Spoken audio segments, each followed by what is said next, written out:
তেমন পড়াবে, তোমরা যেমন খাবে তোমার স্ত্রীদেরকে তেমন খাওয়াবে, স্ট্যান্ডার্ড মেনটেন করবে। তুমি ভালো দামের কাপড় পরবে, স্ত্রীকে খারাপ দিবে তা নয়। অধিকার দুজনেরই সমান, স্বামী এবং স্ত্রী সমান অধিকার। কিন্তু আমরা তা বুঝতে পারি না, বুঝতে চাই না।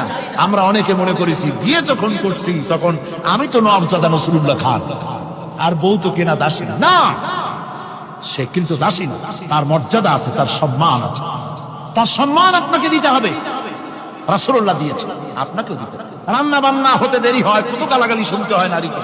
আল্লাহর নবীর স্ত্রী হযরত আয়েশা বলেছেন, আল্লাহর নবী কাজ করে, মানুষের সঙ্গে কথা বলে, রাষ্ট্রীয় দায়িত্ব পালন করে ঘরের ভিতরে এসে যখন দেখেছেন রান্না হতে দেরি আছে, রাসূলুল্লাহ বিরক্ত হন নাই, ভ্রু কুঞ্চিত করেন নাই, চোখ মোটা করেন নাই, আমাকে কোনো কথা শোনান নাই, বরং আমার কাছে বসে রান্নায় আমাকে সহযোগিতা করেছে। সুবহানাল্লাহ। এই হলো আল্লাহর রাসূল, এই হলো বিশ্ব নবী। স্ত্রীর সঙ্গে কি মহব্বত! সুবহানাল্লাহ। হুজুর মহব্বত করতেন স্ত্রীদেরকে। রাসূলুল্লাহর ঘরে দৌলত ছিল না, কিন্তু মহব্বত দিয়ে ভরা ছিল ঘরটা। হুজুরের ঘরে ফ্রিজ নাই, এসি নাই, হুজুরের ঘরে কার্পেট নাই, হুজুরের ঘরের মধ্যে জাজিম নাই, তোশক নাই, বড় বড় কম্বল নাই, আরামের কোন জিনিস নাই, মডার্ন ইকুইপমেন্টস কিচ্ছু নাই, দৌলত নাই, কিন্তু মহব্বত দিয়ে ঘরটা ভরা।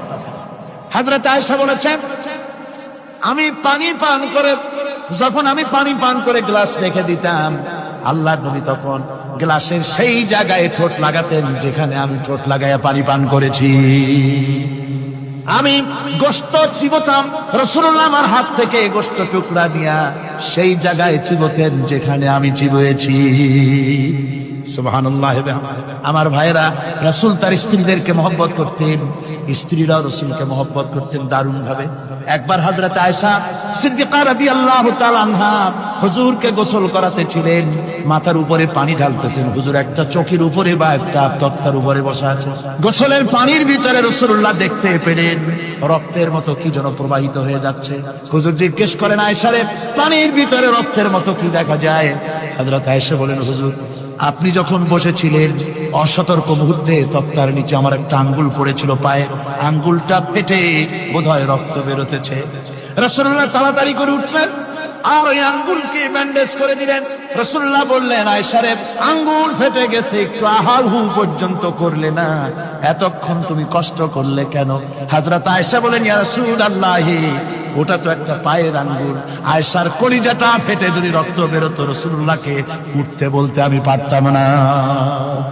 কি মহব্বত রাসূলের সাথে! হযরত আয়েশা বলেন, হুজুর সাল্লাল্লাহু আলাইহি ওয়াসাল্লাম স্ত্রীদেরকে এত ভালোবাসতেন, আমাদের ঘরে গোশত টোস্ত তেমন রান্না বান্না খুব কম হতো। গোশত রান্না হবে কি, মাসের পর মাস চলে গেছে রাসূলের বাড়িতে, হুজুর স্ত্রীরা বলেছেন আমাদের ঘরে চুলে আগুন জ্বলে নাই, একটু শুকনা রুটি, একটু শুকনা খেজুর আর একটু পানি খেয়ে আমাদের জীবন চলেছে। এরকমের অবস্থা হয়েছে। তারপরে এই অবস্থা চলেছে, এর মধ্যে যদি কখনো একটু গোশত আসছে, হুজুর যখন ছাগল ইত্যাদি ছাগল দুম্বা জবাও করেছে, এই দুম্বার গোশত নিয়ে, ছাগলের গোশত নিয়ে রাসূলুল্লাহ নিজে বেরোতেন। হযরত খাদিজার বান্ধবী কোথায় আছে খুঁজে ওই বান্ধবীর কাছে গোশত পৌঁছে দিয়ে আসতে। হযরত আয়েশা বলে, একদিন আমার ঘুম ভেঙে গেল, দেখি হুজুর আমার কাছে নাই, গেলেন কোথায়? খুঁজতে খুঁজতে যায় দেখি মসজিদে নববীর ভিতরে হুজুর হাত তুলে বসে আছেন, মোনাজাত করতেছেন। আমি পেছনে গিয়ে হাত, আমি শুনতে পাচ্ছি নবীজি দোয়া করছেন, রব্বুল আলামিন কিয়ামতের ময়দানে যেদিন সন্তান তার পিতাকে ভুলে যাবে, মা তার সন্তানকে হারায় ফেলবে, ওই কঠিন হাসরের ময়দানে আমি যেন আমার খাদিজাকে হারাইয়া না যাই। মুনাজাতের শেষে হযরত আয়েশা বলেন, ইয়া রাসূলুল্লাহ, খাদিজার কথা আপনার এত কেন বারবার মনে পড়ে? একটা বুড়িরে বিয়ে করেছিলেন 25 বছর বয়সের সময়, 40 বছর বুড়ি, তার কথা কেন এত মহব্বত আপনার মনে পড়ে? তার থেকে যুবতী মেয়ে, সুন্দরী মেয়েকে আপনার স্ত্রী হিসেবে আপনি পান নাই। হুজুর বলেন, আয়েশা রে, খাদিজার সম্পর্কে এমন কথা তুমি আর বলো না, তোমরা সবাই আমার সুখের দিনের স্ত্রী, আর খাদিজা আমার এমন সময় স্ত্রী ছিল যখন মক্কায় আমার আশ্রয় ছিল না, তামাম মক্কা নগরীতে আমার আশ্রয় ছিল না। খাদিজার সঞ্চিত সমস্ত ধনরাশি ইসলাম কবুল করার পর দুহাতে খাদিজা বিতরণ করে দিয়েছে। হযরত আয়েশা বলেন, হুজুর আমার গোস্তাকি মাফ করে দেন, আমি আর এরকম বলবো না, তবে খাদিজা সম্পর্কে আমার কিছু একটু শুনান। হুজুর বলেন, আয়েশা রে শোনো, গভীর রাত, যত রাত হোক না কেন ইসলামের দাওয়াত দিয়ে দিয়ে গভীর রাত্রে আমি যখন বাসায় ফিরেছি, ঘরে এসেছি, দরজায় একটা মাত্র ডাক দিয়েছি, খাদিজা। অমনি দরজা খুলে গেছে। আমি জিজ্ঞেস করেছি, খাদিজা রে, যত রাত্রে আসলাম, যতবার আসলাম, একটা ডাকের বেশি লাগলো না, তুমি কি ঘুমাও না? হযরতে খাদিজা বলেছেন, ইয়া রাসূলুল্লাহ, আমার মনের ভিতরে ভয় থাকে, আল্লাহ রাসূল দিনের খেদমতে বাইরে আছেন, আমি যদি আরামে বিছানায় ঘুমায় থাকি আর নবীজি দরজায় তার কাছে দাঁড়ায় আমারে ডাকাডাকি করবে, উঠতে যদি দেরি হয়ে যায় নবীজির সঙ্গে বেয়াদবি হয়ে যাবে, এই মনে করে আপনি না আসা পর্যন্ত দরজার সাথে পিঠ লাগাই আমি দাঁড়াইয়া দাঁড়াইয়া ঘুমাই। আমার ভাইরা, হযরতে খাদিজার ইজ্জত স্বয়ং আল্লাহ দিয়েছেন। কে দিয়েছেন? হাদিস শরীফে এসেছে, রাসূলুল্লাহ জাবালে নূরে বসা, গারে হেরার ভিতরে বসা, হযরতে জিবরাইল রাসূলুল্লাহর সঙ্গে কথা বলতেছেন। একটু পরে হযরতে জিবরাইল বলেন, ইয়া রাসূলুল্লাহ, আমি আর এখানে বসবো না, আমি এখন চলছি। আমি দেখতে পাচ্ছি খাদিজা আসতেছে আপনার জন্য খাবার নিয়ে। খাদিজা যখন আপনার কাছে পৌঁছে যাবে, আপনি খাদিজাকে শোনায় দিবেন আল্লাহ রাব্বুল আলামিন খাদিজাকে সালাম জানাইছে। সুবহানাল্লাহ। রাসূলুল্লাহর কাছে হযরতে খাদিজা যখন আসলেন, হুজুর বললেন, খাদিজা, আজকে তোমার জন্য দারুণ সুখবর। বলে কি? বলে আল্লাহ পাক, জিবরাইল কেমন উঠে গেল আমার কাছ থেকে, জিবরাইল বলে গেল আল্লাহ তোমাকে সালাম বলেছে। হযরত খাদিজা কেঁদে ফেললেন, বললেন, ইয়া রাসূলুল্লাহ, আমার নারী জন্ম সার্থক, আল্লাহ আমাকে সালাম বলেছে। এর জবাব কেমনে দিতে হয় হুজুর আমি তো জানি না, আপনি আমার পক্ষ থেকে আল্লাহর সালাম কিভাবে দেওয়া লাগে আপনি দিয়ে দিন, আমি তো বুঝি না কেমনে আল্লাহর সালামের জবাব দেব। হুজুর বললেন, খাদিজা, শুধু আল্লাহ নয়, জিবরাইলও তোমাকে সালাম বলে গেছে। হযরতে খাদিজা বললেন, হযরত জিবরাইলকে আমার সালামের জবাবটা ওয়ালাইকুম আসসালাম বলে। হযরত খাদিজার এই মর্যাদা ছিল। আমার ভাইরা, রাসূল পাক সাল্লাল্লাহু আলাইহি ওয়াসাল্লাম এভাবে মহব্বত করেছেন স্ত্রীদেরকে। সুতরাং স্বামী স্ত্রীর মহব্বত আল্লাহর জান্নাতি নিয়ামত। কি নিয়ামত? যে ঘরের মধ্যে স্বামী স্ত্রীর মধ্যে মিল মহব্বত আছে, এটা বেহেশতের মতো, আর যেখানে মিল মহব্বত নাই, এটা জাহান্নামের মতো। ঠিক ঠিক ঠিক।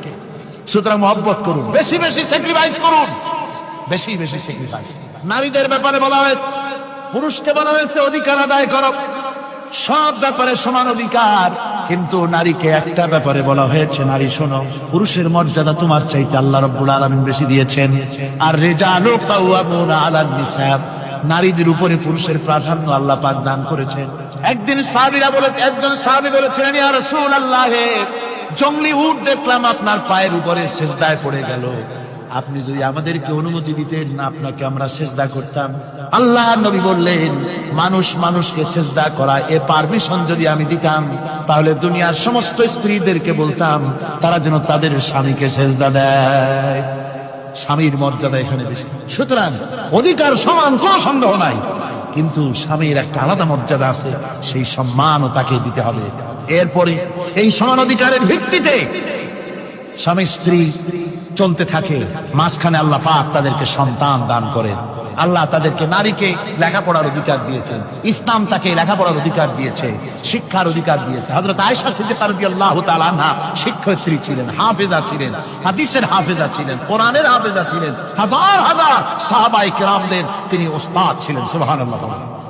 নারীদের ব্যাপারে অধিকাংশ মাসালা হযরত আয়েশা সিদ্দিকা রাদিয়াল্লাহু তাআলা আনহার অবদান। সুবহানাল্লাহ। নারী যুদ্ধ করেছে, যুদ্ধের ময়দানে নারীর অধিকার আছে। নারী চাকরি করতে পারবে, নারী ব্যবসা করতে পারবে, নারী লেখাপড়া করতে পারবে, নারী সেনাবাহিনীতে যেতে পারবে, নারী সব করতে পারবে, কিন্তু পর্দার মধ্যে।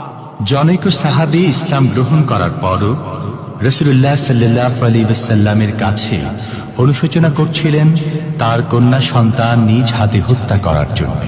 আমাদের প্রিয় নবী এ কথা শুনে কেঁদে ফেললেন। একটা লোক গিয়ে কাঁদতেছিল মুসলমান হওয়ার পরও। হুজুর কয়, কান্দো কেন? কই যে আমার গুনাহ কি মাফ হয়েছে? হুজুর বলেন, হ্যাঁ মাফ হয়ে গেছে, কলেমা পড়ছে, মাফ হয়ে গেছে। কয় যে হুজুর আমি তো মারাত্মক গুনাহ করছি। বলে কি? বলে আমার একটা মেয়ে, সেই মেয়েটাকে নিয়ে আমি, ঘটনা লম্বা, আমি সংক্ষেপে বলতেছি, মেয়েটাকে ফাঁকি দিয়া তারে আমি মারবো, বুঝতে দেই নাই আমার বউরে। বললাম চলো বেড়াইতে যাই, মেয়েটা আমার সাথে সাজাই দিয়েছে, তার মা বেড়াতে নিয়ে যাবো এই কথা মনে করে।